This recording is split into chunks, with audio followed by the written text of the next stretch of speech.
Bismillahirrahmanirrahim. Assalamualaikum warahmatullahi wabarakatuh. Perkenalkan, nama saya Wanda Priani dengan nomor stambuk 083-2020-0072 dari kelas C4 Manajemen Produksi dan Operasi dengan dosen pengampu Ibu Dr. Andi Maslia Tenrisau Adam SP MSI. Di sini saya akan menjelaskan mengenai resume saya tentang mengapa kita harus belajar MPO.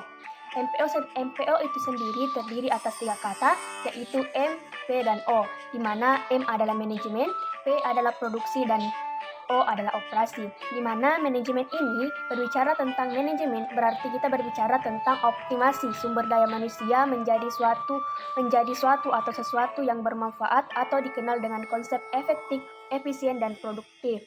Kemudian produksi. Kita berbicara tentang produksi berarti membuat sesuatu dari yang tidak ada menjadi ada. Misalnya seperti tanaman yang dimulai dari pembibitan hingga menjadi siap berbuah dan akhirnya siap untuk dipanen. Kemudian operasi. Berbicara tentang operasi berarti kita berbicara tentang pentingnya suatu mekanisme, di mana mekanisme ini biasa secara konvensional dan modern. Kemudian atau biasa disebut dengan metode.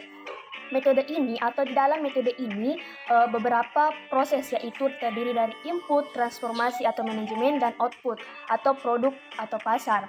Di mana proses tersebut terdapat beberapa sifat, yaitu bersifat kontinu, bersifat batch, dan special project.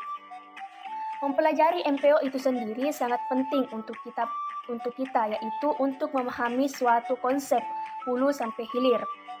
Atau dengan kata lain, manajemen produksi dan operasi itu adalah satu konsep yang utuh, di mana di sana terlihat sumber daya manusia, fungsi teknologi, dan fungsi keuangan. Manajemen produksi dan operasi ini menghubungkan antara konsep teknologi, konsep bisnis, dan konsep manajemen atau ekonomi, sehingga manajemen produksi dan operasi merupakan interaksi dari ketiganya. Manajemen produksi dan operasi juga sangat bermanfaat untuk pengembangan industrialisasi atau hilirisasi. Selanjutnya yaitu esensi MPO atau manajemen produksi dan operasi. Esensi manajemen produksi dan operasi yaitu transformasi atau perubahan input menjadi output yang memiliki nilai tambah yang lebih tinggi. Apa alasan kita belajar MPO atau manajemen produksi dan operasi? Ada beberapa alasan yang perlu kita ketahui mengapa kita harus belajar manajemen produksi dan operasi. Yang pertama yaitu manajemen produksi dan operasi merupakan simpul kolaborasi manajemen fungsional lainnya seperti pemasaran, keuangan, dan sumber daya manusia. Kemudian yang kedua yaitu manajemen produksi dan operasi merupakan mayoritas biaya perusahaan menjadi tanggung jawab manajer produk dan operasi.